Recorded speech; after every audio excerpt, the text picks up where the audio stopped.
Добрый день. Смотрим на огонь в печке Бранденбург или Бранденбург или Бранденбург. Немцы меня поправят. Горят там у нас дрова. Закрыли мы все, которые у них есть. Поддувало. Вот так откроем. Он смотри, как потянуло.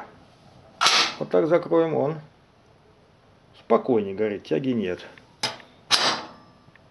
А снизу даже еще не так он реагирует на открытие заслонки. Выложен он или шамотным кирпичом, или вермикулитом. Очень похож на теплодаровскую вертикаль. Стоит у него 115-й дымоход.